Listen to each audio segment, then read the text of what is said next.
Rob Dauster here. I got Jeff Goodman with me. Hell no. John Fink. Are we still live? Field of 68 till I die. Give it to you. I'm sorry, man. I blacked out. Randolph Children. DJ Khaled, you know the big DJ Khaled guy?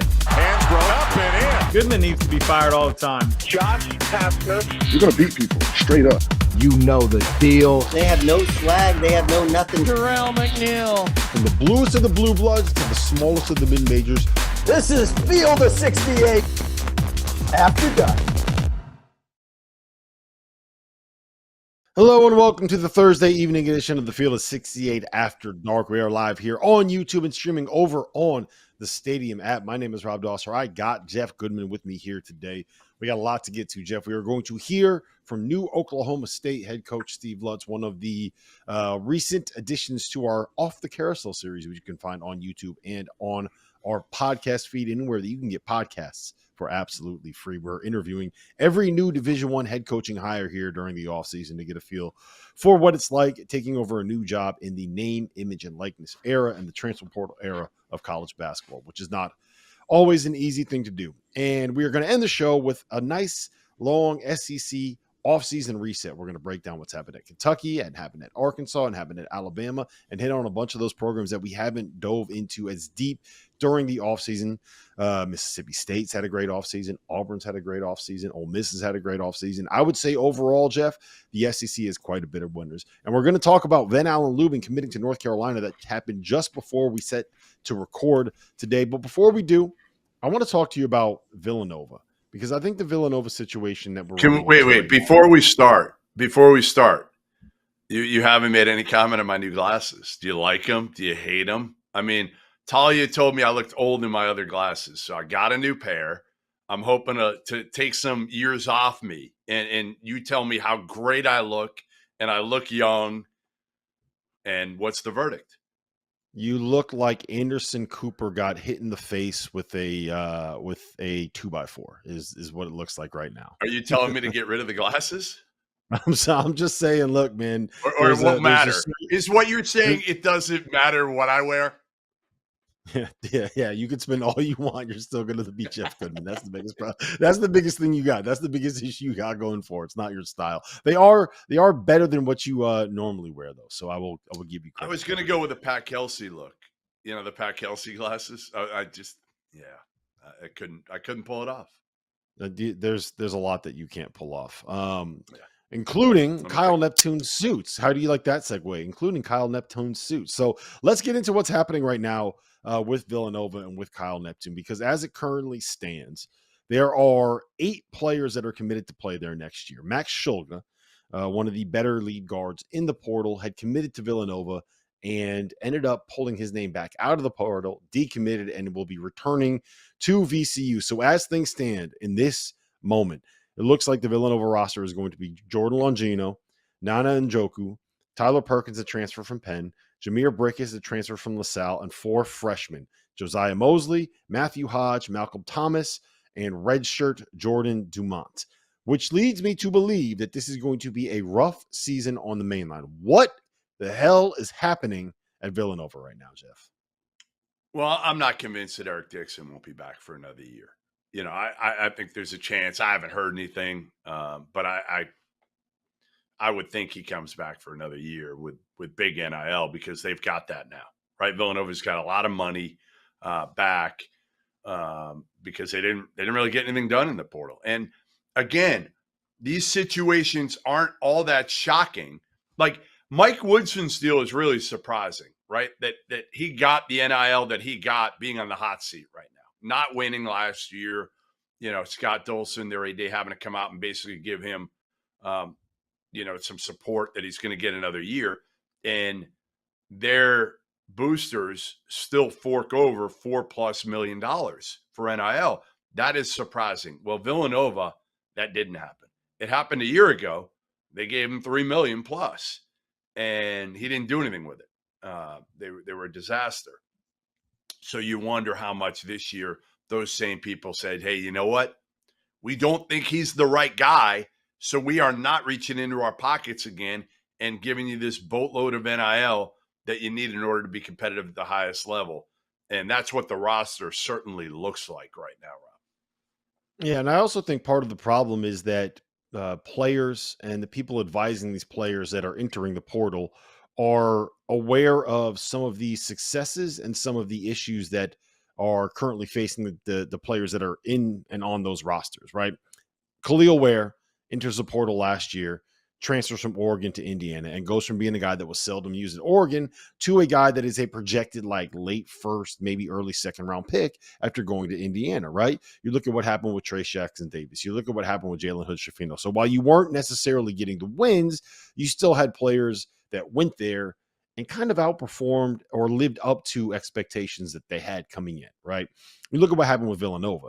It's not just the struggles when it comes to wins and losses for the team. TJ Bamba went from a guy that was considered one of the best players in the portal to a guy that's leaving Villanova without all that much fanfare, right? You look at what happened with a guy like Tyler Burton, who went in there as a potential NBA guy transferring in from Richmond as a 20-point per game scorer, leaves Villanova after averaging 7.5 points and kind of torpedoed what was originally like a pretty decent professional opportunity, right? Hakeem Hart, same thing happened to him. Mark Armstrong, 2 years there, never really got to the point where he was on the NBA's radar. And he's one of the guys that is now, we're sitting here like, does he really want to be going to the NBA the way that he is? So I think part of the problem is it's not just that the money may or may not be there from the people that are trying to fund that NIL. It's that the players that they're trying to get are looking at it and being like, yeah, I don't know if this is the spot that I want to be where I can kind of reach the biggest level of success for me. Okay, I could see that for bigs with Mike Woodson. You could sell me on the fact that, yes, what he's done with Trace and Khalil Ware, but like Miles Rice, like something like that. Villanova didn't need a point guard. They needed a point guard more than anybody, right? Mark Armstrong just up and left with basically nothing on the table in probably one of the most shocking moves of the entire offseason. So if you're Miles Rice and you're offered similar money, like you might go to Villanova, right? But I just don't think they have the same money available at Villanova that they had at Indiana. I think ultimately that's the differentiator here between those two. And it does surprise me a little bit, but Mike Woodson is one of their own. He does have support from some of the money people, and the fan base at Indiana is so hungry to win that they're still going to reach in their pockets right now, where I'm not sure Villanova fans and boosters aren't thinking to themselves, hey, you know what?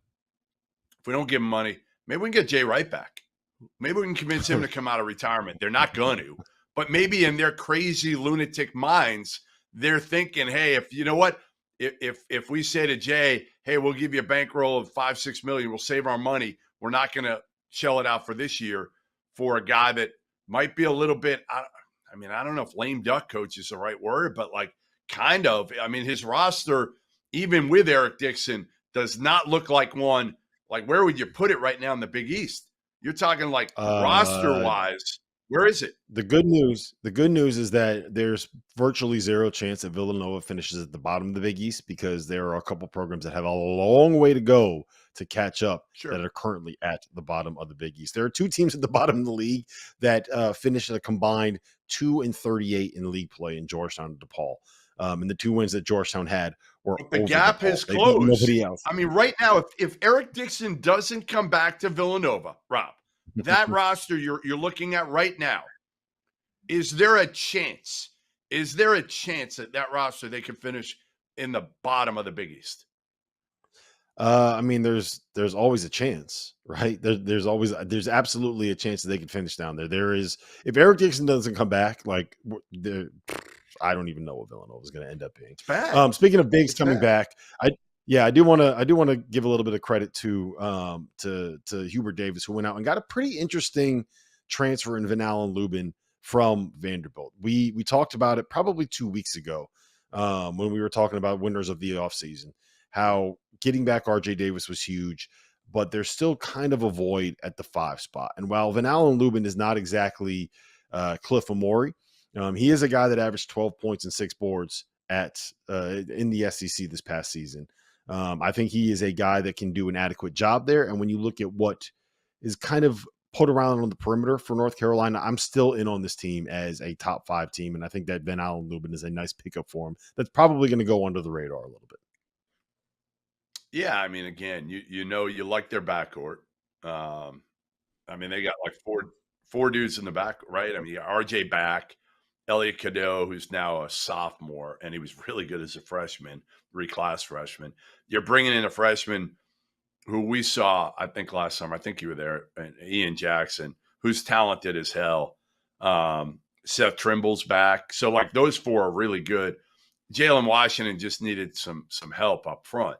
And I think bringing in a veteran who's played a ton, who's produced in the SEC, hasn't won a ton of games, but still, I think that's going to help significantly take some of the pressure off of Jalen Washington if he isn't quite as ready. And if the matchup, I think that's the key for Jalen Washington as much as anything, the matchup. Can he handle it physically? This got me thinking a little bit, Jeff, and I want to pick your brain on this because we were talking before we pressed record here and before we started streaming this about how there are a number of players that are pretty good players that are currently in the NBA draft and going through that process and evaluating whether or not they want to pursue a professional career or come back to school. And one of the things that we've talked about quite a bit is, it's like a supply and demand thing, right? When there's a scarcity of talent available and you are a guy like a Coleman Hawkins, like a JT Toppin, like a Trevon Brazile, where that there are going to be college basketball teams that are looking to fill certain spots on their roster, and you can come back to school and maybe get more than what you would get as a pro. Like, you can kind of drive up your value this season by hanging around at the draft and then coming back to school when your name's already in the portal. My question to you is, when you're looking at some of these players that are there, if you're a coach that's desperate and you got money to spend, is it worth it to overpay for a guy that's going to come in as kind of maybe not the most impactful player, but is going to get a paycheck, an NIL paycheck that would make him seem like one of the best players in college basketball? Like, is that something that you would do in some of these situations? Well, here's the deal. A lot of these coaches, Rob, are playing on 1-year deals now. So they're thinking to themselves, all right, some guys are thinking, all right, I don't want to go to the well too often. I hate asking these boosters for money over and over and over again. But some coaches are thinking to themselves, you know what? Like, I don't know how much longer this system is going to exist, how much I'm going to have to ask these boosters for money. And they're thinking also, like, I'm taking it year by year. I got to win this year. So I'm going to go get whoever I can to try to deal with this season, and next year I'll worry about it next year. But if I don't do well enough this year, look at Kyle Neptune. Right? 2 years now, he's kind of on the hot seat. It happens quickly. If Ed Cooley, who took over at Georgetown a year ago, doesn't win this year, is it going to be hard for him to get that money again? So he might as well, if he has it right now, spend it. Spend it on whatever you can do to make your team better, even if it's not a game changer, even if it's not a Coleman Hawkins if he comes back and withdraws from the draft, even if it's a piece like Chaz Lanier, who's looking at, obviously, you got Tennessee, you got Kentucky, you got, BYU. Like, he may not be a game changer. You're going to overpay for a guy like that because other than him, there's not a whole lot there for you. Yeah, the only thing I would say is that I do think there is a little bit of a risk there. If you are a coach like a Mark Pope or an Ed Cooley that is probably going to be around for a couple of seasons, where if you do overpay for a guy that doesn't live up to the expectations that you need, then it becomes something where those boosters may also be like, hey, look, I gave you all this money for this dude, and he did this. Like, why should I trust your ability to evaluate the money that I give you to spend it in a way that's going to allow us to get the wins that I would expect, given how many zeros and how many commas are in these checks that you are getting? Listen, speaking of guys that need to go out into the transfer portal, Steve Lutz, new Oklahoma State head coach, has plenty of transfers that he has to fill up on his roster. We talked to him about that process coming up next. If you haven't heard by now, we have partnered with BetMGM Sportsbook. We're going to be using BetMGM lines to make all of our picks, and we'll have special offers for the listeners and the viewers of the Field of 68 throughout the year. If you haven't signed up for BetMGM yet, you can use bonus code FIELD, and you will get up to a $1,500 first bet offer on your first wager with BetMGM. The best part, all you need to do is deposit and bet $10 of your own hard-earned money to be eligible. Here's how you make it work. Download the BetMGM app and sign up using that bonus code FIELD. Deposit at least $10 and place your first wager on any game, and you will receive up to $1,500 in bonus bets if your bet loses. Just make sure that you use that bonus code FIELD when you sign up. BetMGM is going to have some fun offers available throughout the NBA playoffs. Bet insurance tokens, odds boost, and what I love, a nice parlay booster too from time to time, as well as a ridiculous array of player prop bets for any sport that you could possibly imagine betting on. BetMGM is and always will be the king of the prop bet. So go download the BetMGM app, use the bonus code FIELD, and sign up today. And while I've got you, a quick request. The best way to support the Field of 68 content that you get for free is to engage with us. Rate and review the podcast. Like and share the YouTube videos. Tell your friends about us. It all helps in a world where the algorithm is king. And now, back to the show. And now let me welcome on to an episode of Off the Carousel here on the Field of 68, the new head coach of the Oklahoma State Cowboys, Steve Lutz. Steve, it feels like we have you on one of these every year, man. How you doing? Congrats on the new job. Man, I'm doing great, and I'm happy to be back on, but I hope, this is the last time for the carousel portion of this Field of 68, that's for sure. 6 weeks in. Have you had a chance to catch your breath yet? Do you feel like you've been able to get settled in the facilities, in the office? Like how has this last 6 week transition been? Yeah, no, there's no way I'm settled in. Like half the time I walk around Gallagher-Iba and I'll come down a hallway and I won't know where the heck I'm at. Obviously the facility's pretty big, and we added on to it, so it's kind of pieced together a little bit, and so I'll get confused half the time, and I'll have to go back to a landmark that I know, and then I kind of get back to my office that way. But I mean, it's been great. The people have been wonderful. The administration's been fantastic. We've obviously had to piece together a roster, and I think we're doing that doing that well, but we're also doing it with an intentional purpose, and feel like we're putting together a team that, that's going to be good in the Big 12. Take me through that process, right? Take me through what it's like in the transfer portal and NIL era to try to build a roster your first couple of weeks on the job. I mean, I got to imagine you're sitting, how often are you refreshing the portal? How often are you texting every kid in there? How much tape are you watching, trying to figure out who can actually play in the Big 12? Yeah, no. I mean, all of the above, everything you're saying is exactly what we're doing. I mean, you're in the office from probably, I don't know, I'm not a guy that makes everybody get in real early, but 8 o'clock in the morning, and you don't leave until probably midnight, until you're able to figure out who you want, who you can get, and then you try to just navigate the process as best as possible. There's no right or wrong way to navigate it. I mean, some guys, you'll call them and you'll say, hey, I'd like to recruit this person. And they'll just say, hey, they're not interested. Or they'll say, hey, it's going to cost $1 million. And you'll be like, well, okay, that's not in my price range on this particular person. So you just, man, you just try to do the best you can and be straight up with people. And then, you just kind of go from there. So you spent a lot of time in the high major ranks. You were at Creighton, you were at Purdue. But you haven't been in the Big 12 yet. So as you're sitting here trying to get ready, trying to figure out how you're going to build a roster in this league, are you watching tape on some of these teams? And as you're watching tape, you're sitting here being like, oh, we got Kansas, oh, we got Houston, oh, we got Baylor, oh, we got Iowa State, oh, we got Aaron. Like, has the fear crept in at all about just kind of looking at this roster of teams you got to deal with?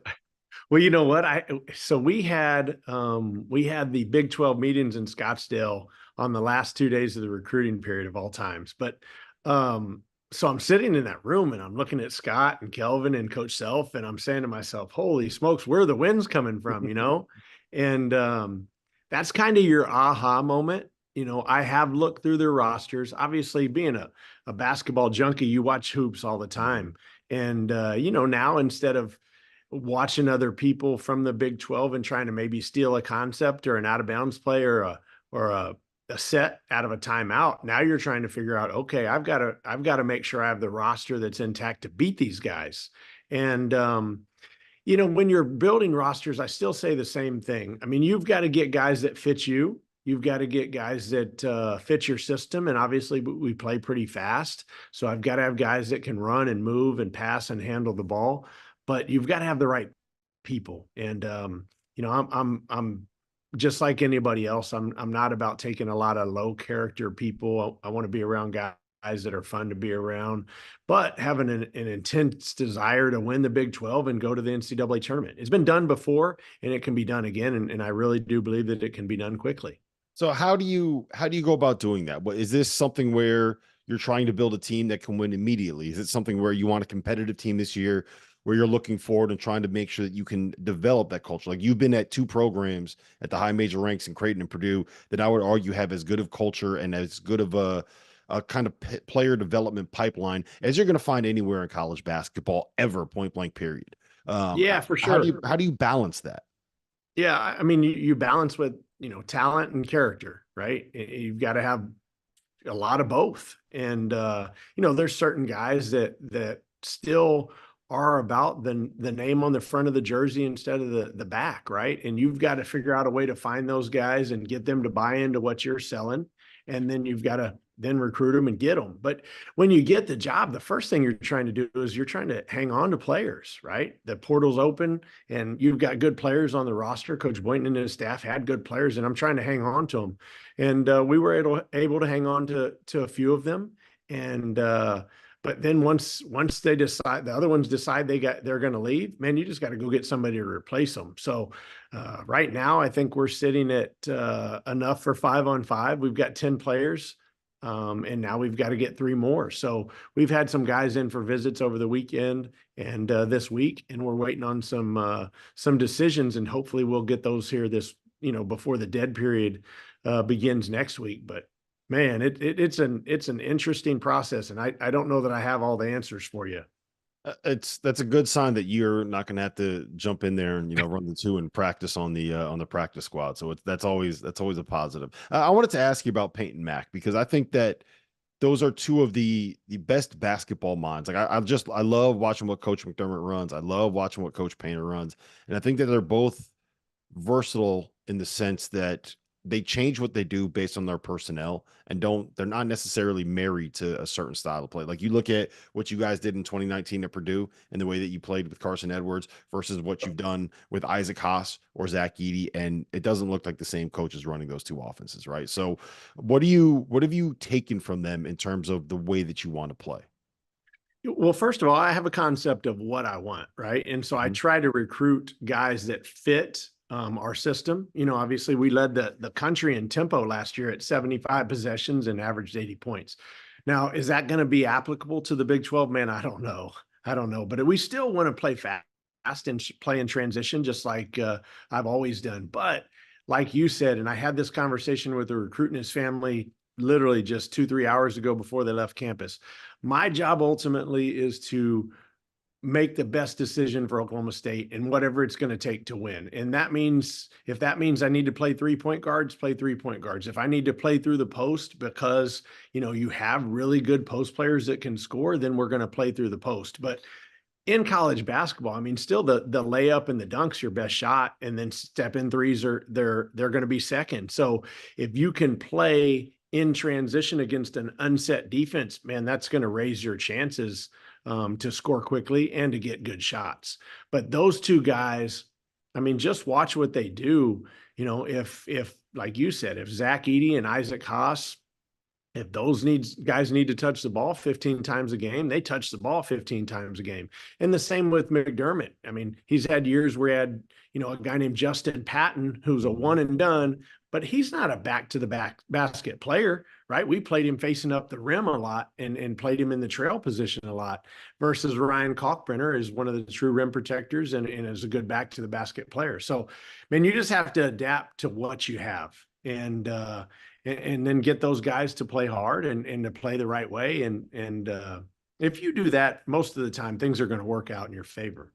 Yeah, I think about the teams that you guys had in, what was it, like 2014 when Dougie McBuckets was there, but also like Ethan Rogge and Grant Gibbs. And, when you're playing Ethan Rogge at the 5, you know that you have a team that is going to lean all the way into trying to make as many threes as possible. And then you look at what they've been the last 2 years with Kalkbrenner at the 5, and it's a very different style of play. And I really respect the way that they can kind of bounce between those two things.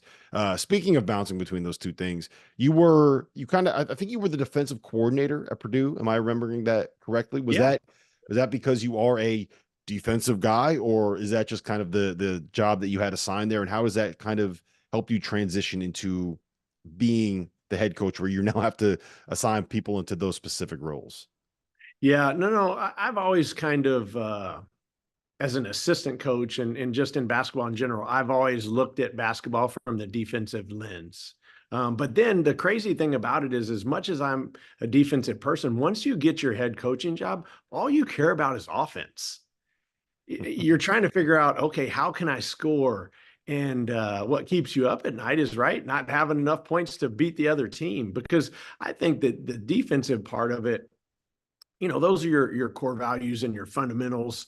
Guarding ball screens, you're going to guard them, 1, 2, 3, 4 ways. And once you decide what you're going to do, you've just got to be able to repeat those actions, or you've got to be able to repeat it several times during the game and at a high level. So you're not really changing but on the offensive end, you can steal a basket out of a timeout. You can steal a basket out of a out of bounds opportunity. And those are the places where you really, really have an opportunity to make a mark on the game as the coach. You know what I mean? So I, as much as I'm a defensive guy, I worry about offense probably a lot more now that I'm the head coach. But then to answer your question, man, now these staffs they've gotten so big. That's probably one of the areas that I don't want to say I struggle at, but I worry about the most. Like, do I have the right guys doing the right things? Is it their skill set? Am I using their skill set in the best possible manner so that we can get the results we want in terms of winning and losing? And I spend an enormous amount of time with that.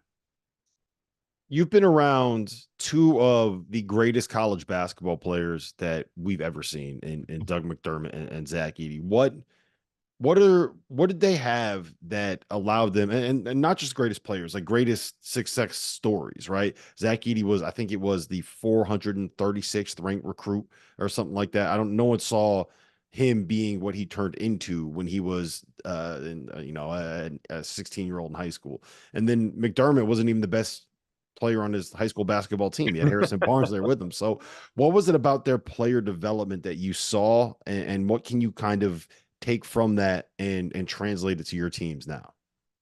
Yeah, I mean, both those guys had an insatiable desire to be good or to be great. Like, I can remember my daughter was a senior in high school, and my daughters played on the same high school basketball team, and or even their soccer games, and practice would end and I'd have to hustle over there to the game, and Zach would be pissed. He'd be like, no, coach, we got to do our jump hook routine. I mean, he was constantly wanting to do that, and it never waned. Like, there was never a day that he said, nah, I'm just not going to do it today. And Doug was very similar. He had his routine. Both those guys would get in the gym and they'd work their tail off, and they'd spend an hour and a half, maybe 2, and then they get the heck out of there. Versus, we've had other players that were draft picks as well, and they'd be in the gym 4 or 5 hours, but they'd be shooting half court shots. They'd be working on between the leg, behind the back, stuff that's not going to translate. So to me, Doug and Zach, they were ultra focused on what was going to make them better, what they needed to do. And then when it was time to get out, they got out of there. They worked really hard at it at a high level, and then they went and relaxed. Because to me, and I say this to guys all the time, part of being a good player is taking care of your body and relaxing, going and laying on the couch and playing video games or watching Netflix. That's part of being a good player. And those guys were great at it. Well, listen, Steve, I appreciate the time. I'm going to let you go because I know you got a few more calls you got to make, flights you got to catch. You got to make sure you fill those last 3 scholarship spots. You don't want to be calling me. I still have a year eligibility left, and I can still shoot it a little bit, man. That's all I got left in the tank. So I appreciate the time, man. It's always great to catch up. And again, congratulations on the job. No problem. Good to see you, Rob. Thanks, man. By now, you guys have surely heard about Autograph, an app founded by Tom Brady with the intention of disrupting the way that fans consume content covering their favorite teams. Here's how the app works. All of the podcasters and bloggers and digital creators covering a team have their content sent to that team's page in Autograph. Instead of having to bounce from site to site or try to navigate the only safe for work spaces that are left on X, you just scroll through Autograph. This isn't a hard sell. This is the truth. I'm a UConn fan. I use the Autograph app to keep up with the writers I read and the pods that I listen to. The best part is that every piece of content that you consume gives you reward points. The more you get, the more chances you have at things like discounted tickets and signed memorabilia. Here's the best part. We've partnered with Autograph to donate $1 to the V Foundation every time someone downloads the app using the code F68 with a minimum of $2,500 getting donated. The app is free, so download using the code F68 and help us raise some money and give Autograph a try. I promise you it will be worth it. And while we're here, a quick reminder, make sure that you subscribe to the Daily. We have new landing pages with deep dives into each coaching change, as well as a tracker that provides scouting reports on the transfers that have entered the portal that you are going to want to know about. It's just $50 for the year, which means that for less than $1 per week, you get analysis that our insiders send direct to your inbox every single morning. Hit the link below to subscribe. Welcome back to the Thursday evening edition of the Field of 68 After Dark. Rob Dauster, Jeff Goodman. We are diving in to an SEC offseason reset. We're going to talk about some of the biggest losers of the offseason. We're going to talk about some of the biggest storylines heading into the summer and the fall and how this thing is going to kind of play out in the SEC. And then I am going to make Jeff Goodman pick a breakout star and a breakout team in the SEC this year. I love putting Goodman on the hot seat and seeing him squirm, just like when we made him take off his glasses because we shamed him by calling him the new Anderson Cooper. Anderson Cooper that doesn't understand NIL either. All right. I want to start, though, the biggest winners of the offseason in the SEC. And for me, I have a list of 5 that I think were the biggest winners. And I feel like that list could have gone 6, 7, 8, 9, 10 teams deep. I don't know if there's a conference where top to bottom, you can look at it and say this team, this league was very, very, very well funded. That's and why. they executed that spending well. Yeah. I mean, listen, the SEC's got money. They got money. All these programs got money and they spent their money. You look at what the new coaches did in particular. And again, Cal going to Arkansas kind of redefined the market in a sense, right? It allowed Scott Drew to have more money at Baylor. Nate Oates got more money at Alabama. Obviously, Mark Pope came in and got money at Kentucky. So I think, again, there was already money in the league. Ole Miss, Chris Beard, ton of money there. Auburn's got enough money to be able to kind of retain and reload a little bit when they lost Aiden Holloway. They got a really good point guard to me in JP Pegues that I think will be a critical – I think finally I feel good about Auburn's point guard play because of JP Pegues. I really do. I haven't felt good about it really in 2 years. And now I feel like, okay, he's got a guy he can trust that's a veteran that can score, that can also facilitate. So I like them. But Alabama leads the list for me. Now, again, we don't know if Mark Sears is definitely coming back, but I think all signs point to Mark Sears coming back to Alabama, withdrawn from the NBA draft, and what they've done in retention and keeping the right guys. I know a lot of people think they lost Rylan Griffin. That was a hard hit to take. But, man, they've done a great job. I mean, it kind of surprises me a little bit. But again, nothing really surprises me these days with Nate Oates. I mean, you're keeping Grant Nelson. You're probably keeping Sears. Jaron Stevenson's back. You know what he's done a really good job with, Jeff? He's done a really good job with being able to develop roster continuity, which is not something that a lot of programs have been able to figure out a way to do, right?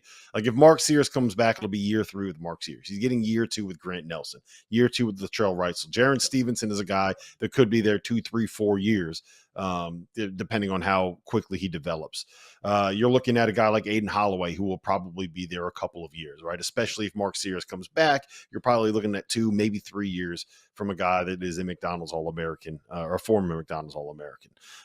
He's got 4 freshmen coming in this class, none of whom look like guys that are going to end up being one and done. So again, he's going to be able to keep those guys around for a little bit. And you supplement that with plugging holes in your roster with a Cliff Amore, with a Chris Youngblood, with the Houston Millette. So he's built his program very similarly to what UConn has done under Dan Hurley. And I think that that's kind of the way that you want to do it. I also, look, we talk about winners of the offseason. You mentioned JP Pegues. Sometimes, to quote the great Trilly Donovan, the best gets are the ones that you already have. Janai Broome coming back to school is maybe the biggest decision that we had in the offseason, right? Like he had an opportunity to probably go pro and find a way to be able to make some money at the next level, right? And he's coming back to school. And for me, I think you got to pencil him in. Like you talk about guys that you want to make automatic, like first team All-Americans right off the bat. And you're going to have a hard time convincing me that Janai Broome is not a guy that's going to end up being a first team All-American. And that shouldn't be a preseason first team All-American heading into this season. Yeah, I just listen, to me, Big Cliff was about as big of an addition for a team as there was, because without him, Alabama's kind of like what they were last year, right? Like, okay, maybe they can make a run of the Final Four, but it would be one of those where you're like, all right, they're going to run out of gas. They're not going to have enough to stand up to the big boys once they get to the Final Four. Now you look at the way this team is put together and you're like, okay, like this is a team that honestly has the pieces to be able to beat anybody in the country as long as Mark Sears comes back. And again, I love Darian Reed. I saw him play through summer. I think he's one of the best incoming freshmen in the country, an elite defender. Jaron Stevenson's going to take the next step. They've got, you look at their team and how it fits together. And obviously, as I said a couple weeks ago, what Alabama can do is they can beat dudes in the portal without paying the most. Without being the highest bidder, they can still get guys in the portal. Now, they're still paying good money, but that's hard to do. There's only a few teams that can do that right now. Yep. We talked quite a bit about Kentucky last Thursday. You guys know how big of a fan I am of what Mark Pope has put together there, and I think he's going to end up having a top 25 team. I think with Arkansas, it's very easy to look at them and say they got maybe the best player out of the portal in Johnell Davis. And then adding him with Jonas AD, you kind of have a couple linchpins there. They still have some holes on that roster that they got to figure out. I got to imagine that they are going to be in the mix quite heavily with some of the players that are currently testing the NBA draft waters. They're going to get an international guy too, Rob. They're going to get an international guy most likely. And DJ Wagner maybe eventually is going to go there. So I don't want to – we've talked about them kind of ad nauseum. I do want to dive into 2 other SEC teams before we get into the losers of the offseason. One of them is Ole Miss, who I think has had a much better offseason than people realize. They got Jalen Murray back. They got Jamin Brakefield back. And they are bringing in Dre Davis from Seton Hall, who is really good. Sorry, Dagan Hughes, our pirate producer here. Sean Padula, who is maybe one of the most underrated players that entered the portal. I don't think people realize how good that dude was this past season at Virginia Tech. Mikhail Brown-Jones from UNC Greensboro, Malik Dia from Belmont, and Devin Barnes from Sam Houston State. All of a sudden, Chris Beard has a really good team. And then Mississippi State, man, look, that was a team the last couple of years that couldn't shoot, that couldn't score, that ran everything through a 5, man, right? Chris Jans knew he had Tolu Smith and knew he had to build around Tolu Smith. This year, Josh Hubbard, who, if you haven't watched Mississippi State, might be the most exciting player in the SEC. He's coming back. Cameron Matthews is coming back. They added Kanye Clary from Penn State. They added Claudel Harris from Boston College. They added RJ Melendez, and they just added Riley Kugel, the transfer from Florida. All of a sudden, Chris Jans, with a new contract, has like 37 dudes that can go out and get you 20 on any given night, and maybe the most exciting point guard in the country in Josh Hubbard. The teams in Mississippi are going to be really, really good this season.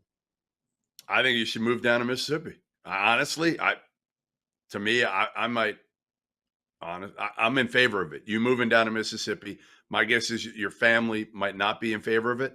But yeah, like Chris Beard, obviously they've got big money with their NIL. We know what Beard can do as a head coach. A lot of people, myself included, thought in year one he might be able to get them the NCAA tournament. They retained enough. Like that's the key from last year. They retained Jalen Murray, Matthew Morrell, and Brakefield, 3 guys that all average in double figures. The only thing I worry about, Rob, here's the only thing I worry about. When you go through the list of players that they brought in, how many of them made an NCAA tournament last year? How many? I don't think any of them did.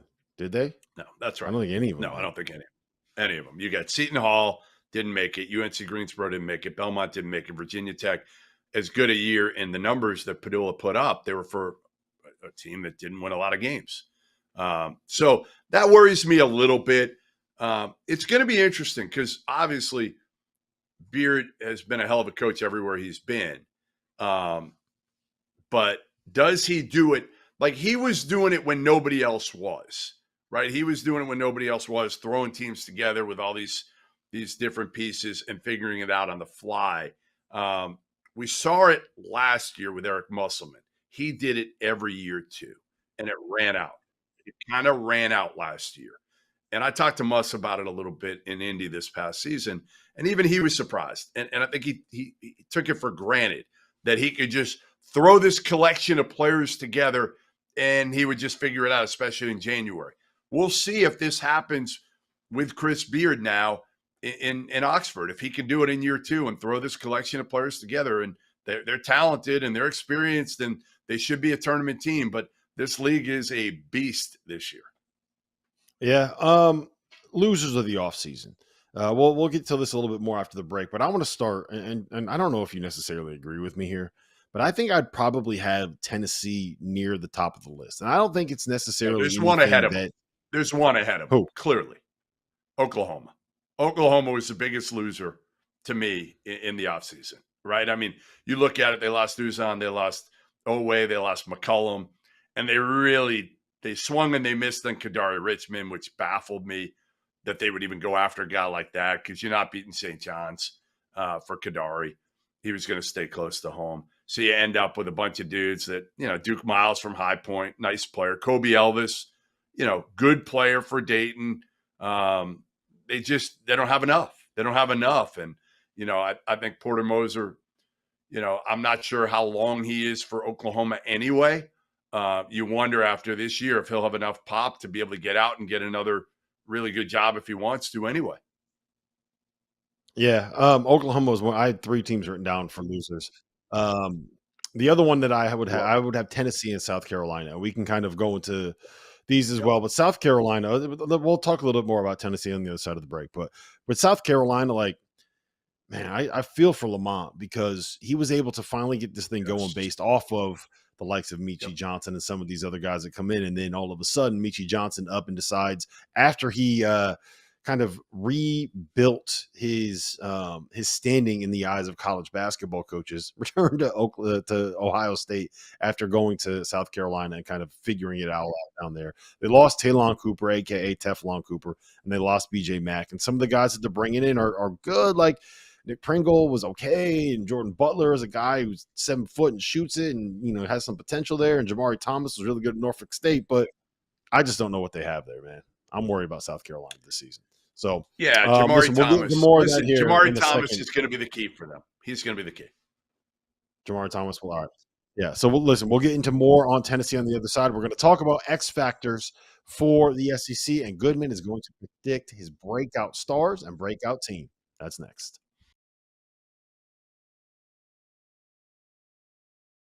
Whether you are a world-class athlete or a podcaster like me, we all understand the importance of mental and physical well-being and proper recovery for top-notch performance. After a 6-month season loaded with cross-country travel, I can promise you that proper recovery is a priority for me these days. That's why I'm excited that Unified Healing is sponsoring this episode of The Field of 68. Unified Healing is a new and super innovative global network of wellness centers powered by Energy Enhancement System, or the EE system. If you haven't heard of the EE EE system yet, you'll want to listen up. This technology promotes wellness, deep relaxation, purification, and rejuvenation.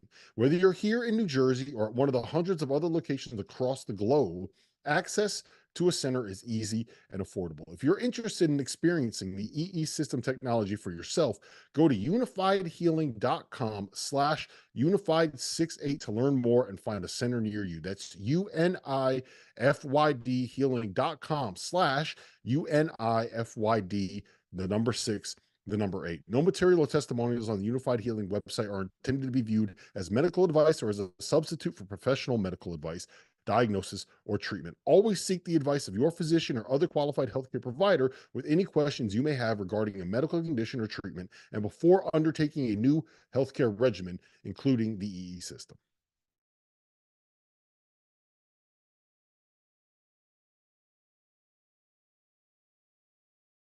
Welcome back to the Thursday evening edition of the Field of 68 After Dark. Remember, we are going to be here every Tuesday and Thursday night through the NBA draft, live on YouTube, live on Stadium at 9 p.m. Eastern time, the only legitimate time zone. Goodman, Tennessee. They lost Dalton Connect. They lost Josiah Jordan-James. They lost Santi Vescovi. They lost Jonas Adu. They lost Toby Awaka. They lost Freddie DeLeon, a guy that we both loved when we saw him at the Adidas event in 2022, I believe it was, down in Rock Hill.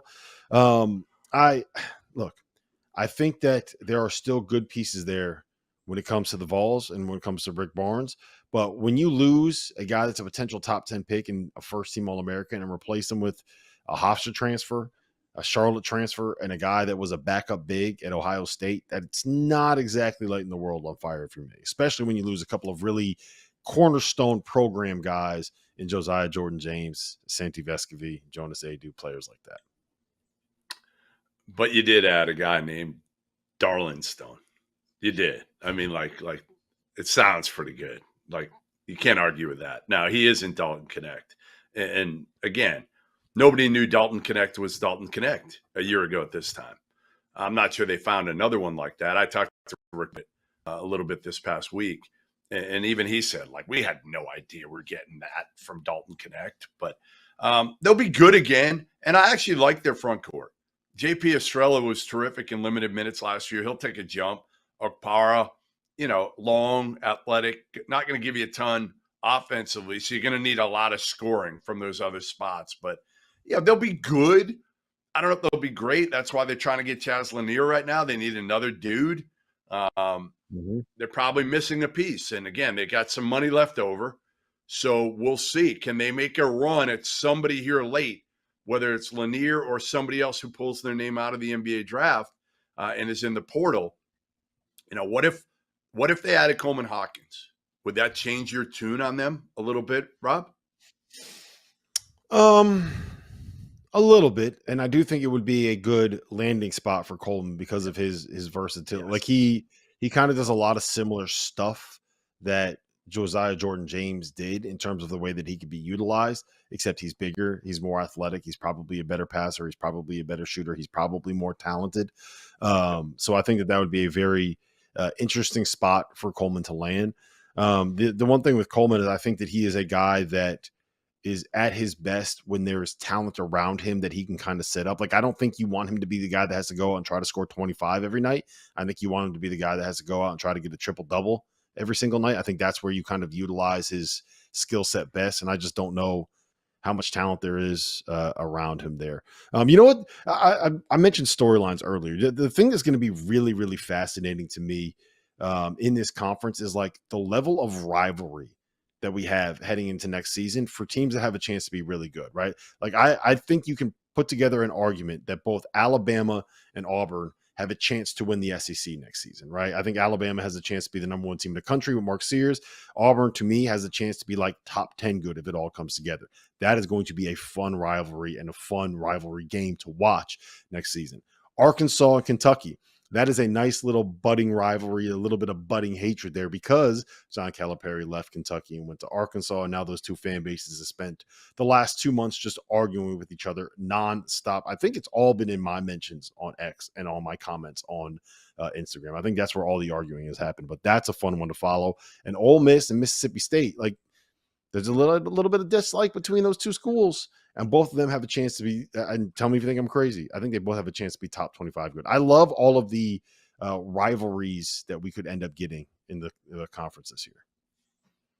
Yeah, I mean, listen, again, the fact that Cal stayed in the league give this league more juice right now. At Arkansas, Kentucky with Pope, Nate Oates, Bruce Pearl. Like, you've got some big time coaches in this league with big personalities too. So, I think it's kind of, I don't want to say the haves and the have-nots, but there's a clear delineation here between some of the big boy programs right now and some of the other ones that are just trying to kind of keep up right now. Like Matt McMahon at LSU, Mark Byington taking over at Vandy. Like, those are tough jobs right now because the top five, they're just so far ahead of the game right now, in my opinion.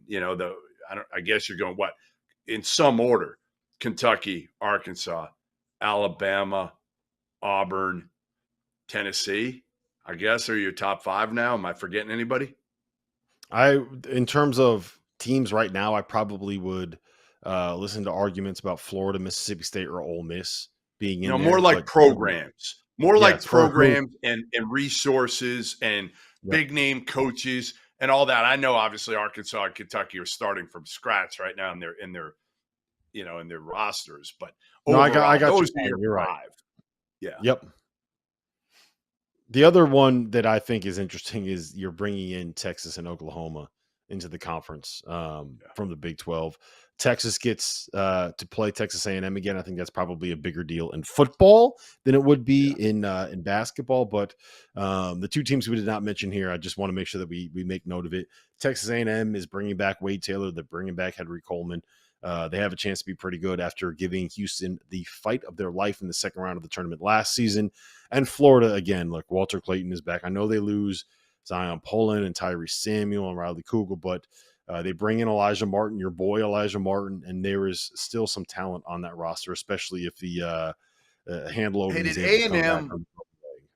Did A&M do enough for you around Wade Taylor? Because I feel like they're going to have the same issue they had last year, which is and they lost Boots Radford.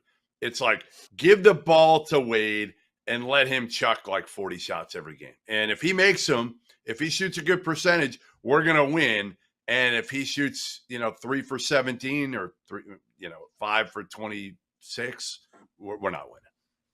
It depends on what your goal is, right? If you're trying to be a basketball team that competes for championships at some level, probably not. If you're trying to be a basketball team that has one player that sets the record for most three-pointers attempted in a season, then hell yeah, they did enough to put around Wade Taylor because he's going to shoot 38 times a game next year. And sometimes he's going to put up 50, and sometimes he's going to put up 12.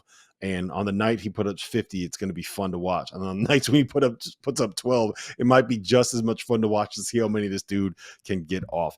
All right, we'll get into X factors here in a second, because before we do, I want to make sure I give you ample opportunity to talk about your breakout star and the breakout team that you're predicting in the SEC. Breakout star is tough for me, right? I think that one's a little bit difficult. Is it for you? Okay, it's easy for me.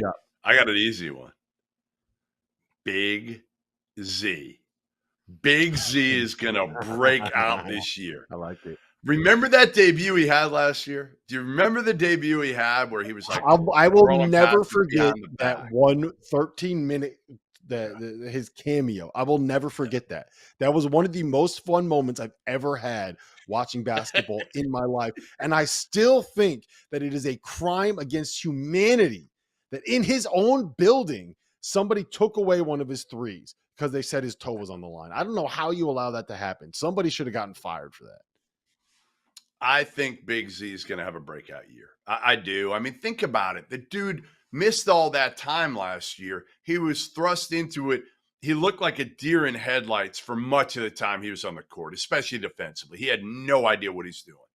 So now he's got a whole offseason to get stronger.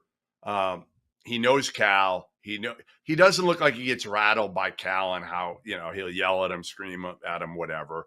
He probably doesn't understand half of the shit that Cal says. But I think Big Z, super skilled, can block shots, can shoot it from three, We know he can pass it. Like, they don't have a lot up front right now. They don't. I mean, they got Jonas Adu and him. Last year, it was like Cal had no idea what to do with those three bigs, right? Like, what do you do? Bradshaw, Big Z, Onyensu. It was like he was rotating them every game. Now I think Big Z will have more of a defined role, and I think he'll take a jump. Yeah, I don't hate that one. I think that one of the ones that I had written down was Aiden Holloway. If Mark Sears doesn't come back, I think is a guy that is perfectly suited to playing in that Alabama system. And he doesn't necessarily qualify as a breakout player because he averaged 17 points per game last year as a freshman. But I do think that Josh Hubbard playing in a bigger role on a team that's going to get a little bit more attention and going to probably be, in my mind, a top 25 team. Given the way that he plays, I think that he is going to be one of those guys that, you know how we all kind of fell in love with Marshall Henderson when he was doing his Marshall Henderson stuff. And there's always a player that ends up shooting a bunch of threes and he's a little bit shorter and he's just electric and a great story. I think that Josh Hubbard's going to be one of those guys where we kind of fall in love with the story of him as he gets more attention. Give me your breakout team. Who's going to take a big step forward this year? Who's going to surprise some people in terms of how good they are? Florida. I just love their backcourt. I love Walter Clayton. I love Elijah Martin. You know that. Alex Condon's a kid who I think is going to take a huge jump this year. They bring back Will Richard. I like their team. I mean, I'd like it more if Micah Henlock didn't get hurt. Then I'd really, really love him, and I think he's going to miss the season.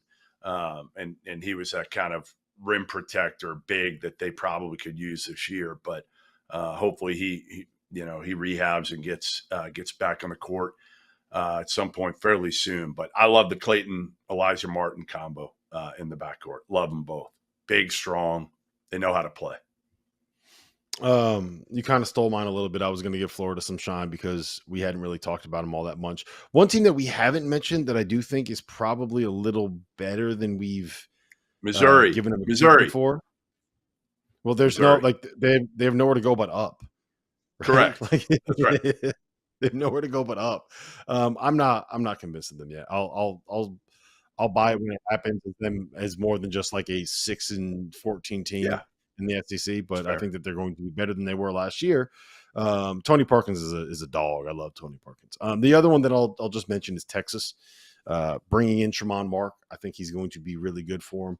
Caden Shedrick is coming back, and they just landed the kid from Oregon State. I'm blanking on his name. I apologize. Jordan Pope. Jordan, I'm sorry. I blanked on your name. And they're bringing in a top 5 freshman in Trey Johnson. So RT is going to have some players available to him to be able to utilize this year. Goodman, you got anything else in the SEC? What's the biggest X factor? You got about 30 seconds here. Biggest X factor is probably my boy Nelly Davis. He'll be the biggest X factor. Can he be that guy for Arkansas? Like, can he be that dude that you can count on to be efficient? Can he, when he comes back, if he comes back, how does he deal with being coached by Cal? So I think him and JP Pegues, who I mentioned earlier at Auburn, those are my 2 X factors. Yeah, Pegues was the guy that I had. JP Pegues and Mark Sears if he comes back. Yeah, we know what Mark Sears is going to be if he comes back. The question is if he comes back. And JP Pegues, like the point guard play is so important to what Auburn does, and JP Pegues fits perfectly. It's just a step up. We'll see how he ends up adjusting. But listen, this has been the Field of 68 After Dark. We'll see you guys here Tuesday night, 9 p.m. Eastern time.